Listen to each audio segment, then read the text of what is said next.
el Consejo de Administración de la OIT, como decía Victoria, nuestro compañero Gerardo Martínez.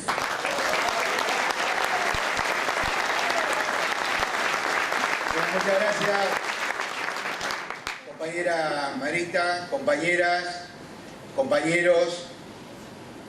En rigor me gustaría, en este orden, saludar y agradecer la bendición de nuestro Monseñor. Ustedes saben que el movimiento sindical, la CGT y la Iglesia forman parte de una familia, en un interés, en una mirada, en una doctrina, la doctrina social de la Iglesia, que son parte de los principios que marcan nuestra doctrina nacional como movimiento peronista. Así que, Monseñor, sin que se interprete como una cuestión política, partidaria, quiero agradecer, porque en todos los actos donde está el movimiento sindical, en la inauguración de un edificio, de una vivienda, siempre está nuestra Iglesia dando nuestras bendiciones y acompañando algo que es tan importante, como dice el mandato bíblico: ganarás el pan con el sudor de tu frente.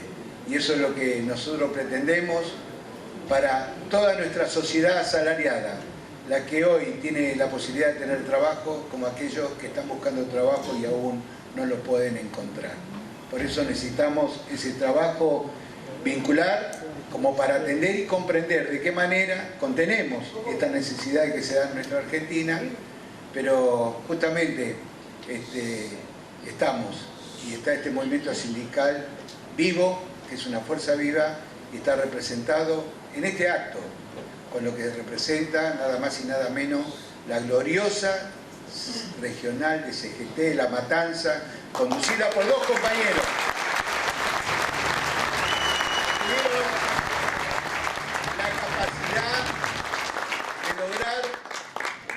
Desde la diversidad y el pluralismo, contener en ese debate a más de 80 organizaciones sindicales de esta regional y llegar justamente desde el consenso, la armonía, en la táctica y en la estrategia, una conducción única, que es un ejemplo que todavía en el orden nacional no lo podemos dar, prudentemente, para ser abierto, para atender la diversidad y la pluralidad en los procesos que se dan en el debate político sindical. Pero lo importante es que se logró la unidad de nuestra CGT madre, pero fundamentalmente es un hecho y un acontecimiento importante para la vida sindical nuestra, la unidad que se mostró en este gran territorio de La Matanza, señera, que marca el camino en los debates, como es justamente la que llevan adelante el compañero Cayuqueo y el compañero Cabello. Un fuerte aplauso para ellos.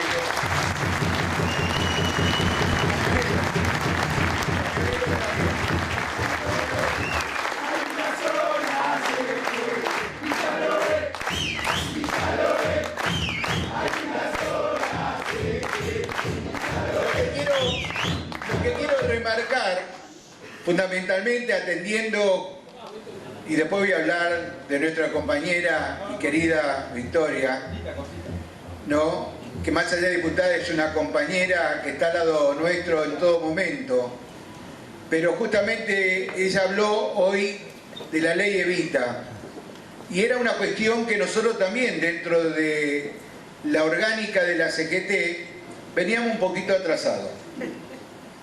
No teníamos una participación de género, en igualdad, en posibilidad, en protagonismo.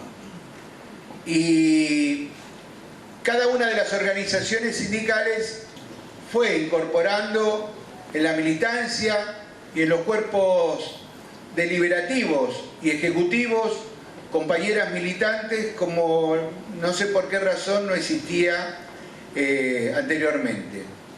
Pero teníamos que llegar a la CGT con esa comprensión, con ese salto cualitativo, organizativo, que muestra, digamos, que las palabras se acompañan con los hechos. Porque si no, decíamos la igualdad de género, todo bien, pero los que estábamos ahí éramos 20 machirulos, ¿no es cierto? Y las compañeras estaban afuera. Entonces, para transformar esa realidad, modificamos el estatuto y hoy tenemos igualdad de género en la participación deliberativa y ejecutiva de la CGT, así que tanto en el orden nacional como en cada una de las regionales. Así que, Victoria, estamos ahora predicando con el ejemplo. Pero también es una conducta del sindicalismo internacional.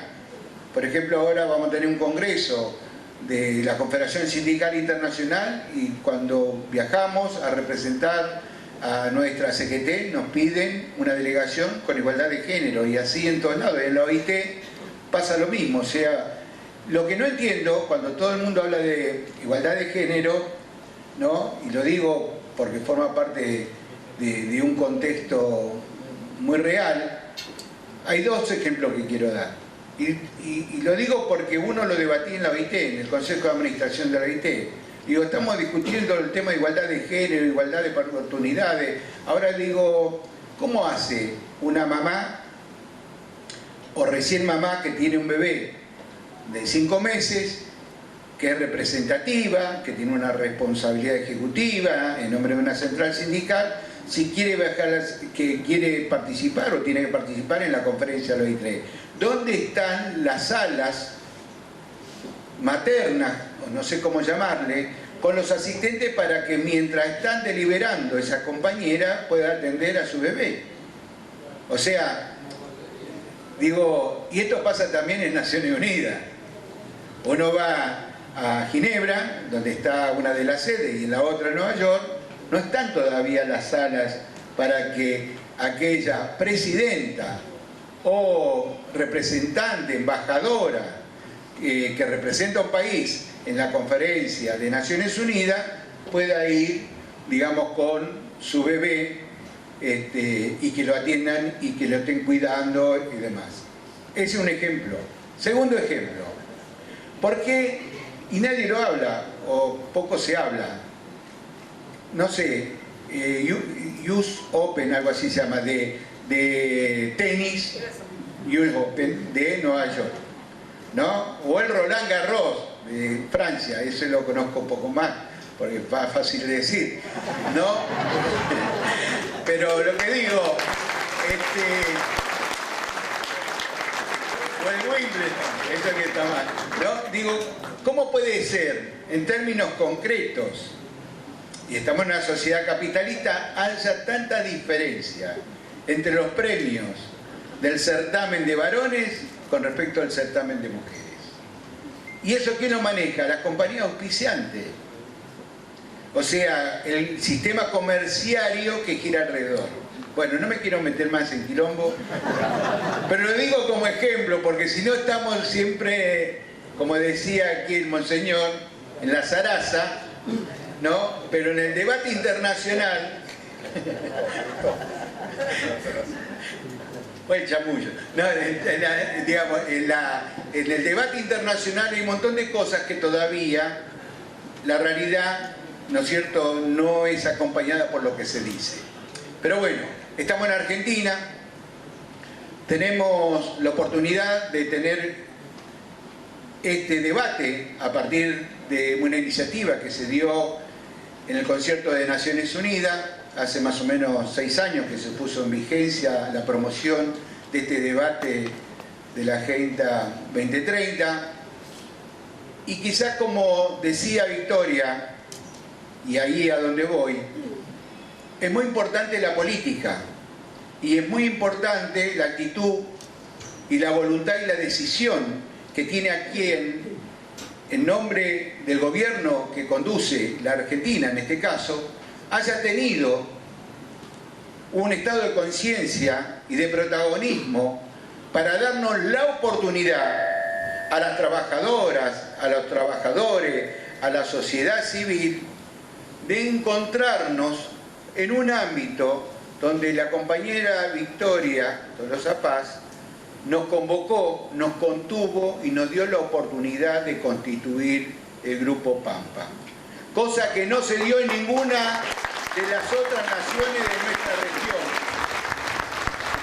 Ella se puso al hombro esa gran responsabilidad que muy bien lo relató, no formaba parte de los contenidos de políticas que se tendrían que desarrollar en un país que es socio, por decirlo de alguna manera, de Naciones Unidas, pero que hasta ese momento no había desarrollado ningún contenido, ni había generado ningún espacio para provocar el debate y el avance y el monitoreo de esa cuestión. Por eso, compañera Victoria, el agradecimiento del movimiento sindical de la sociedad civil a la oportunidad que vos nos diste para que nosotros podamos tener desde lo que es Pampa, que es una plataforma de monitoreo permanente en función de las determinaciones que se plantean en la Agenda 2030.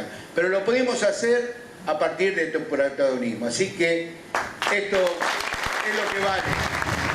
Esto es lo que vale.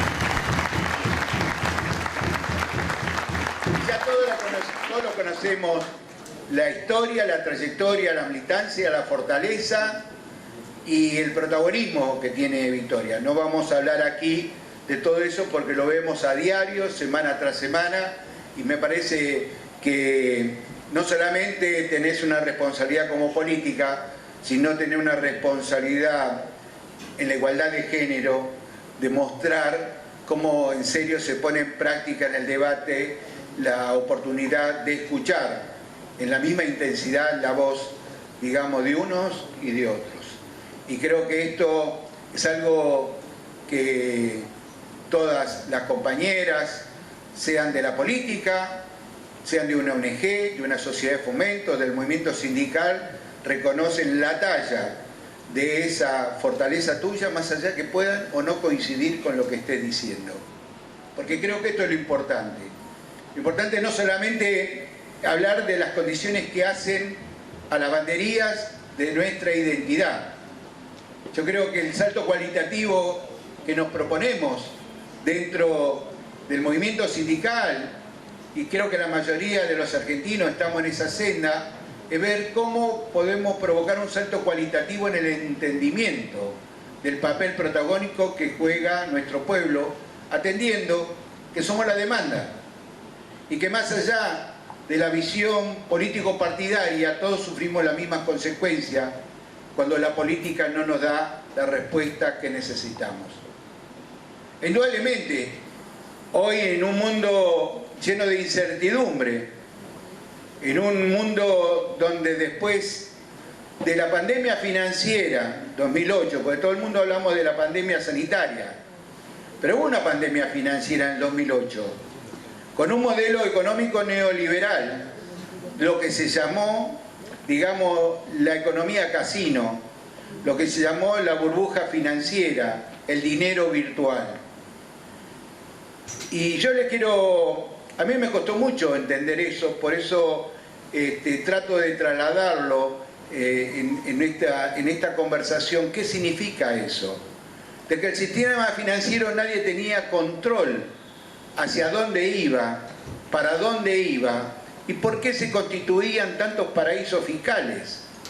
Es decir, nos sacaban la plata a nosotros, cada vez teníamos más desigualdad, teníamos más pobreza, más desocupación, porque todo giraba sobre ese dinero volátil, lo que se llamaba la economía casino, porque todos sabemos lo que es un casino o un bingo, ¿no? Donde mayormente perdemos más que ganamos, por lo menos esa la entendemos. Entonces, los pueblos perdían y unos pocos ganaban, y por eso cada vez los ricos eran más ricos y los pobres cada vez éramos más pobres. Y se produjo esa implosión.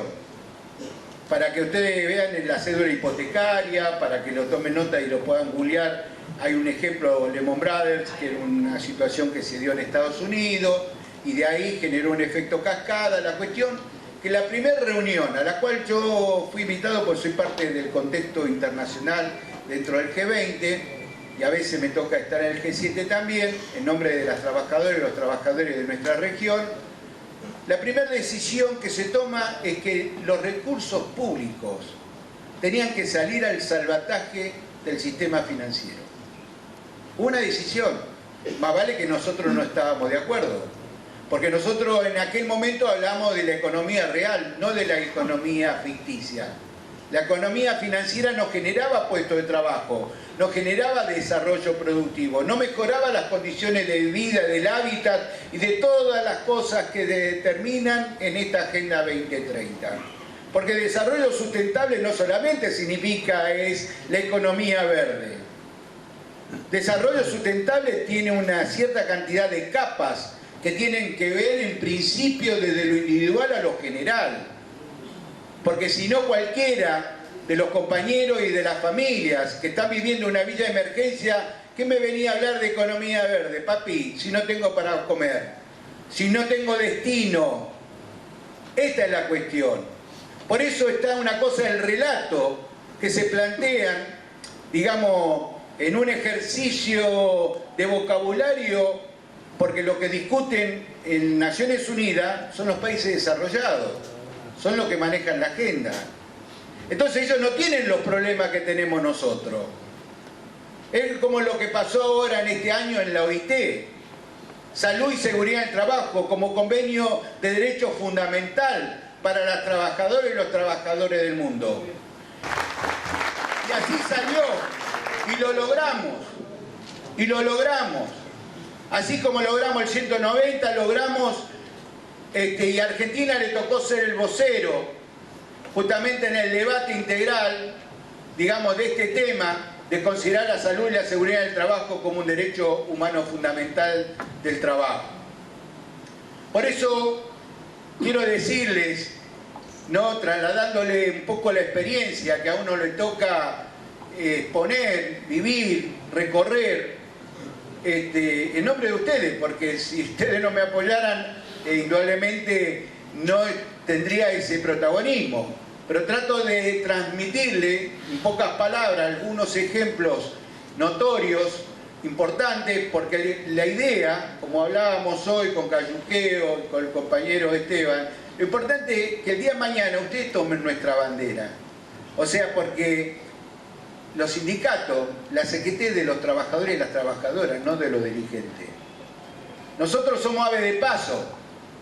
Hoy estamos y tenemos que cumplir desde nuestra ética y nuestra responsabilidad en ser la voz de ustedes, compañeras y compañeros. Pero nuestro deber, dentro del desarrollo sustentable, es transmitirle a los cuadros medios, a los cuadros militantes, de lo que significa ser parte de la historia del movimiento sindical. Y subimos la apuesta, porque una cosa es ser parte del movimiento sindical, que me parece bien y lo entendemos y lo comprendemos, pero mucho más importante es ser parte de la historia del movimiento sindical peronista, compañeros. Porque nos exige mucho más, nos propone mucho más. No cualquiera puede estar en esas condiciones y por eso a lo mejor nosotros llegamos por casualidad o porque el destino nos dio así.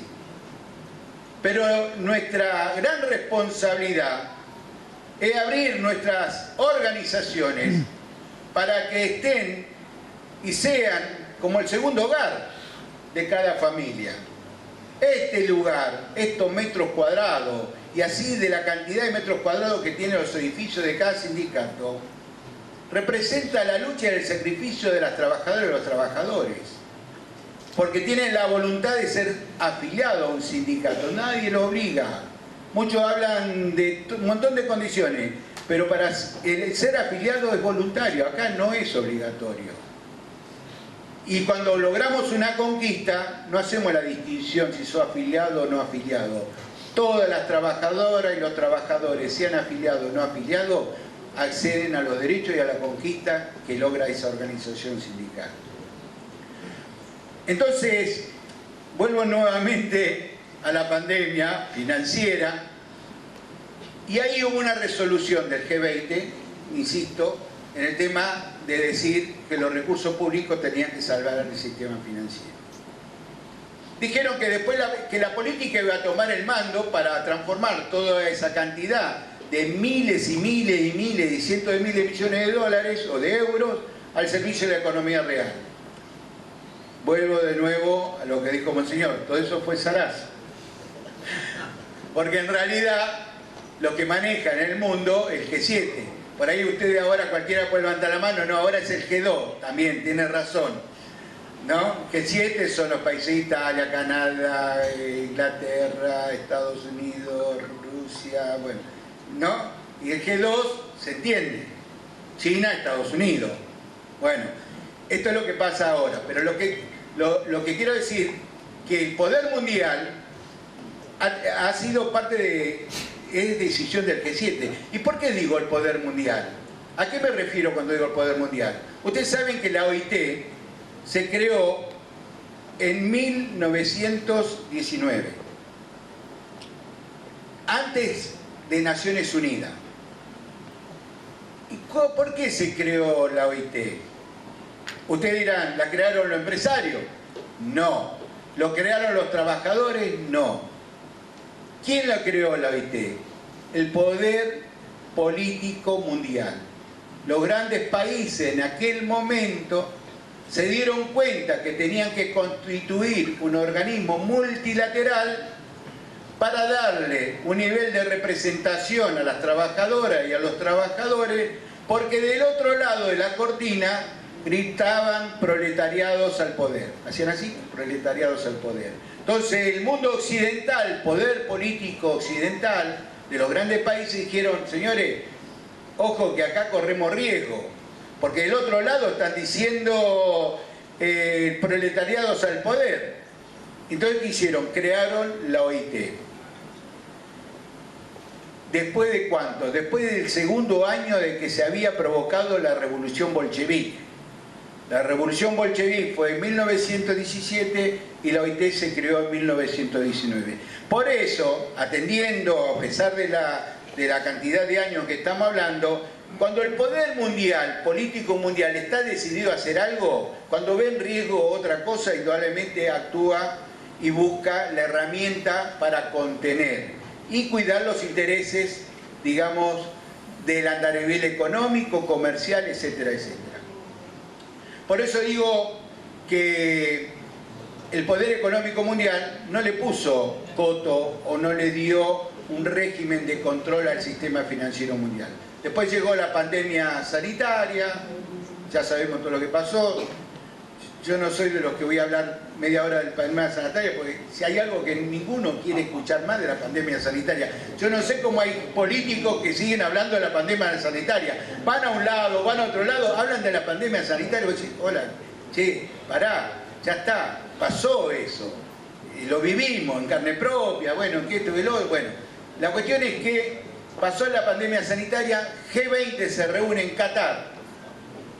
Pandemia sanitaria, se reúnen todos los ministros de salud del G20. ¿Cuál fue el dato o la sorpresa? Que no hubo acuerdo. ¿Cuál era la pretensión del Papa Francisco, del movimiento sindical mundial? Universalizar la vacunación, hacer como hizo Sabin, romper la patente y de que todo el mundo pudiera fabricar la vacuna por el bicho este. Sin embargo, nada de eso se pudo resolver. No se rompieron las patentes y el sistema comercial y farmacéutico ganó cientos de miles de millones, etcétera, etcétera. La cuestión es que tenemos un mundo desigual, más desigual, y puso en relieve, ¿no es cierto?, después de la pandemia sanitaria, mucho más de las cosas que nosotros decíamos.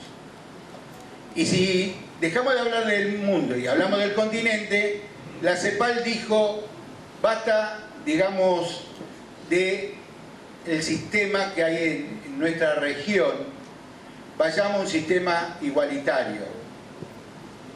Es decir, tenemos que pretender de que haya en serio un achicamiento entre el más rico y el más pobre de nuestra región.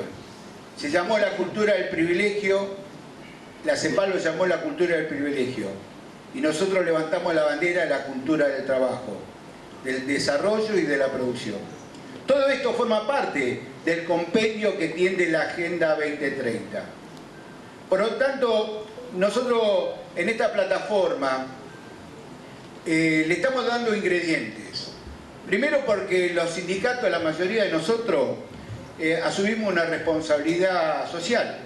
O sea, no solamente estamos en la defensa de los derechos profesionales, colectivos, personales en los lugares de trabajo, sino que nos dimos cuenta que teníamos que crear un colectivo de respuesta a las necesidades, no solamente del compañero, sino de la familia. Porque nosotros sabemos que para que haya trabajadores debe haber empresarios, para que haya empresarios debe haber trabajadores. Por lo tanto, la mejor manera de jerarquizar la calidad productiva de nuestra Argentina para ser competitiva es capacitando a nuestras trabajadoras y nuestros trabajadores. Y dentro del desarrollo sustentable eso es una de las reglas importantes. En otros países, en Chile y en otros países, en Colombia y demás, eso está en manos de los empresarios. Acá en Argentina, porque tenemos el movimiento sindical peronista, está en manos de las organizaciones sindicales. Y nos hemos capacitado para eso. Así como lo hicimos en el sistema de obra social, ¿no es cierto?, que garantizamos y levantamos la bandera de ser el único país que tiene un sistema sanitario en manos de los trabajadores y administrado por los trabajadores. Indudablemente nos dimos la oportunidad de tener en nuestra mano la responsabilidad de la formación y la capacitación profesional de nuestras trabajadoras y nuestros trabajadores. Por lo tanto, en esta plataforma de monitoreo permanente lo que estamos haciendo es trasladándole la información de los contenidos que interactuamos con el Estado, con los que tienen la responsabilidad de ser de la voz de la gobernanza, y trasladársela a las compañeras y a los compañeros para que cada región puedan empezar en serio, como dice el Papa Francisco, a hacer lío. ¿No es cierto? O sea, porque la información controla la acción, entonces vos ya tenés mejor información. Lo que te vamos a dar de la plataforma es la información necesaria para discutir cada tramo de los debates que te toca discutir, sea con las entidades intermedias del sector productivo, Cámara de Comercio, la UIA, la Cámara de Construcción local de La Matanza y demás, pero también con el intendente. Y ahí es donde tenemos que interactuar en forma conjunta, trabajadores organizados desde la CGT, con el mayor de los respetos también incorporando a las otras centrales sindicales, porque esto es algo importante. El sindicalismo ha tenido un crecimiento cualitativo en su visión, que no solamente, digamos, buscamos defender el papel protagónico de la CGT, sino que entendemos de que hay otras centrales sindicales y también le damos la participación, y eso es parte del diálogo que buscamos de promover en la sensación de lo que significa la diversidad y la pluralidad. Así que bueno, la idea es esa, trabajar en ese sentido. Estaremos a disposición las veces que sean necesarias. Los contenidos están, hay un equipo que formatea, que intercambia conocimientos, que tenemos diálogo internacional permanente. El tema, no voy a repetir todo lo que dijo Victoria porque ya me parece que lo dejó suficientemente claro, con un razonamiento, diríamos, en la construcción de pilotes y zapatas. O sea, tenemos todo, está todo bien firme y claro. Lo importante es que cada uno de nosotros hoy somos portadores de una gran responsabilidad. Por supuesto, en la conducción del Cayuqueo, de la 12C, Cayuqueo Cabello, ¿no? Y todo su consejo directivo, por supuesto, y camionero, pues 13. Cayuqueo. No. Bueno, pero lo importante es eso, que ya hay una corresponsabilidad, y el hecho de que hayamos sido invitados, y por supuesto es un lujo que haya podido venir Victoria, que se ha hecho en tiempo, en un viernes agitado, en un momento no muy tranquilo en la política argentina, a estar con nosotros y dar su mensaje con señales claras, definidas de lo que significa terminar con el masomenismo. ¿No? Porque todos los argentinos, como diría Monseñor, cuando dice es masomenismo, ¿viste? Más o menos, todo más o menos. Bueno, nosotros no nos conforma el más o menos. Nosotros en serio tenemos, yo siempre lo digo, ¿no? Hay una realidad clara. En el año 83-84 Alfonsín lanzó el Plan Alimentario Nacional. Y fue todo un escándalo, un debate, ¿no? Muchos estábamos, en esa época peinamos canas, ¿no? No, ya somos grandes. Y en ese momento se repartieron 600.000 o 700.000 cajas de alimentos. Fue un debate, ¿cómo puede ser que en Argentina, que nosotros que exportamos 400.000 toneladas de comida al exterior, tengamos argentinos que no tengan acceso a un plato de comida? Fue todo un debate, no, eso rompe los principios, la ética de la Argentina, ¿cómo puede ser que esto y lo otro? Hoy son 12 millones. Por lo tanto, toda la dirigencia nos tenemos que hacer cargo de esa situación. No solamente de un diagnóstico, es una realidad. Nosotros, del campo sindical, a pesar de la diversidad y del debate que tenemos entre la CGT, somos conscientes que no hay ninguna fuerza política, aún la nuestra, en condiciones, en soledad, de resolver los problemas estructurales de la Argentina. Por lo tanto,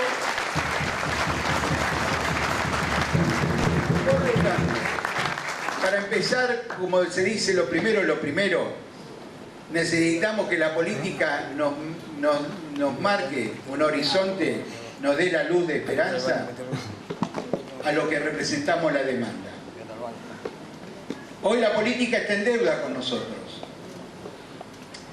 Y yo, claro, nosotros no somos indiferentes. La CGT no es indiferente ante quien gobierna. Más vale que estamos contentos y nos sentimos felices cuando están gobernando compañeros de nuestro movimiento. Pero no por eso dejamos de ser soberanos y autónomos en nuestras decisiones. La CGT cubre todo el abanico de toda la dimensión de las trabajadoras y los trabajadores, más allá de su opinión o de su postura política. Son trabajadoras, son trabajadores, son parte de la CGT. Por eso lo que decimos nosotros, para terminar, porque se está haciendo largo esto, ¿no?, de que nosotros no somos indiferentes, pero somos soberanos y autónomos en las decisiones. Y la verdad que estamos un poquito tristes, porque la política no actúa y no muestra un salto cualitativo. Se habla de diálogo, se habla de acuerdo y se rompe a los 2 minutos. Entonces decimos nosotros, aquí hay una pelea del palacete, dentro de lo que tiene la responsabilidad de gobernar, hay una pelea de los palacetes de lo que quieren llegar a ser gobierno, ojalá que no, pero dentro de un año. Se pelean en el círculo del reinado, por una oficina, por micrófono, por Twitter, por Instagram, por esto, por lo otro. Y no hay ninguna propuesta que salga de ahí que nos dé la satisfacción o la oportunidad de trazar un camino como para resolver los graves problemas que tenemos en nuestra sociedad. Que no, la zaraza no va. Aquel que quiere laburar y no consigue laburo, está mal. Bueno, ¿cuánto llevará eso? Bueno, hay que resolver los problemas estructurales. Ahora, para resolver los problemas estructurales, lo que nosotros no somos economistas, pero sí sabemos. Supongamos que pongamos el mercado interno, lo que se llama toda la producción argentina, al 100%. No tenemos capacidad para resolver el 100% de nuestra demanda. ¿Estamos de acuerdo? O sea, por más que pongamos todo. 600.000 trabajadores metalúrgicos, 600.000 de la construcción, 500.000 o 600.000 de camioneros y así todo. No podemos resolver el problema estructural que tenemos en la gente que está pidiendo trabajo, está pidiendo vivir mejor y no puede. Nos queda un 25% de nuestra demanda, nos queda afuera. Entonces, nosotros por ahí analizando, decimos, ¿qué tenemos que ser? Un país portador. Para ser un país portador es ganar mercado. Para hacer eso tiene que haber una política de Estado, donde se tiene que definir que toda la fuerza política coincidamos en eso. Porque vienen con el discurso, no, vamos a hacer una reforma. ¿Reforma de qué? Pará. A mí decime qué es lo que me vas a dar, a cambio de qué. Porque el sistema mundial es contractualista. ¿Qué me das que te doy? ¿Qué me das que te doy? Ahora, si a mí me venís, me querés sacar mis derechos, mi conquista, y no me mostrás la luz de la esperanza, la perspectiva de un país al que igual yo voy a ser protagonista, nada. No hay acuerdo de nada.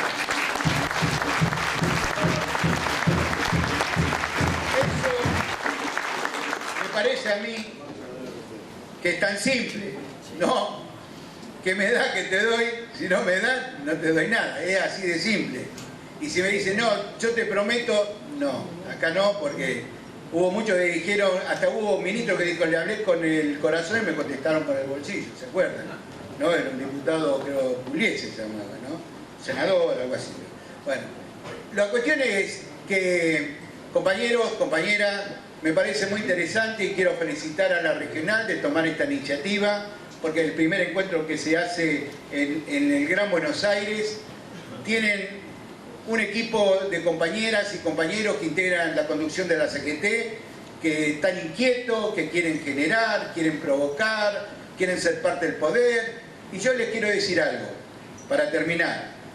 Por ahí el 17-18 de octubre va a haber un acontecimiento, convocando a toda la fortaleza de las agrupaciones sindicales peronistas que tiene la CGT en el país, para empezar a hacer, como muchas veces nos marcó. Mira, hoy me quiero recordar, hoy hace 49 años que nos mataron a Rucci también, ¿no? Esta es una cuestión